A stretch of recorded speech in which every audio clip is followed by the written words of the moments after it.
Olá, sérios! Eu sou Pavline Stephanie e este é o meu canal. Hoje o tema do vídeo é sobre estratégias para o segundo dia do Enem. Eu sei que agora a maioria das pessoas deve ter aliviado, já passou a redação do Enem, a bendita redação do Enem, já acabou aquele sofrimento de tentar ficar adivinhando o tema, porque eu sei que vocês tentam, não adianta eu falar para não tentar ficar chutando o tema. Quero ver quem acertou o tema desse ano. Só quero ver, porque eu nunca vi um tema daquele. Eu vou contar um pouco sobre a minha experiência, as estratégias que eu usei quando era o meu ano de vestibular. Primeiramente, o segundo dia do Enem, ele é composto de matemática, 45 questões, e pelas ciências da natureza, que seria mais 45 questões. O que eu fazia? Eu começava pela prova de matemática, porque era uma prova que eu tinha certa facilidade. E eu sabia que eu ia bem e era uma prova que pontua muito. Então, poucas questões que você faz, que você acerta em matemática, te dá uma nota elevada. Na minha época, mais ou menos 25 questões já conseguia fazer um aluno tirar mais que 700 pontos. E eu sabia disso, então eu foquei em matemática porque poderia subir a minha nota e a minha média geral no final. A estratégia foi basicamente gastar mais tempo, gastar mais esforço na prova de matemática. Eu resolvi metade da prova de matemática, quando minha cabeça deu uma cansada, eu parei para comer, lanchar um pouco, dar uma respirada e fui um pouco para ciências da natureza e cacei a prova de biologia de ciências da natureza. Li só as questões pequenas que eu sabia que era biologia, que era outra matéria que eu tinha facilidade e a matéria que não é conta. Então te dá uma refrescada na mente. E eu resolvia então a de biologia, que era texto, eu não tinha que me esforçar tanto, e voltava para terminar matemática, porque era que eu queria mais caprichar. Terminava matemática, nisso eu gastava umas 2 horas, 2 horas e meia em matemática, pulando todas as questões que eu achava difíceis e que eu achava que não valeria o esforço de fazer, porque no Enem você tem que ter essa consciência, que você não precisa tecnicamente terminar todas as questões com aquela máxima perfeição possível.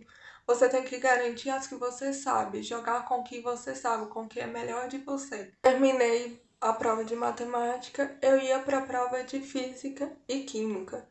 Nessa prova eu não tinha muita prioridade, então eu fazia as questões que eu lia, que eu via que eram curtas, que eram simples, que era a parte teórica da prova, e por último eu deixava as que eram contas, porque eu sabia que ia gastar mais tempo.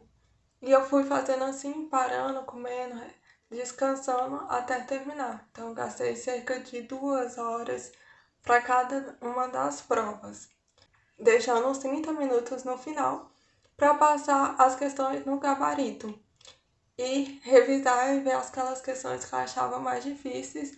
E se eu não conseguisse fazendo elas, não tivesse tempo, eu chutava direto no gabarito mesmo.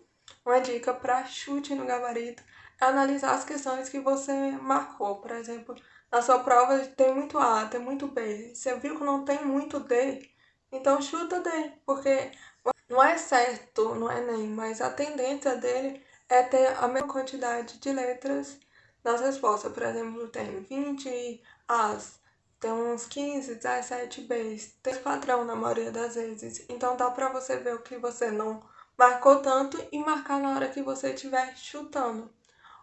Agora que eu já falei em chute, vou dar uma dica final de chute aqui também na prova. Ótima essa dica.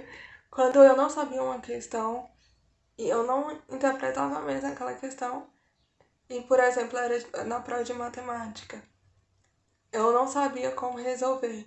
E as alternativas da prova eram apenas número, tipo tinha 20, 25, 30, 35 e 40. Normalmente nunca é 20 e nunca é 40. É sempre ali no meio. Então ajudava muito na hora de você ter que chutar também. Às vezes eu também ia riscando, porque no Enem ele coloca duas alternativas que é praticamente certas quando são questões de pegadinha, que é para você interpretar o comando. Você tem que lembrar que você tem que responder o comando. E isso também ajuda muito nas questões teóricas de química e de física. Dá para evitar muita pegadinha nisso de ler o comando bem e responder ao comando, não responder outra coisa que nem foi perguntada. Outra dica que eu acho importante é você ir grifando coisas que você vê que são importantes. Principalmente na prova de matemática e física, eu acho muito importante grifar as medidas das coisas que eles dão, porque o Enem ele brinca muito com conversão de medidas. A questão fala sobre centímetros, mas eles querem quilômetros as respostas. Então é sempre bom ficar de olho quais são as medidas que está trabalhando ali para evitar pegadinha ou deslizes. E é basicamente isso que eu fazia no segundo dia da prova. Espero que a minha vivência ajude a vivência de vocês. É isso, até a próxima, boa sorte, tchau!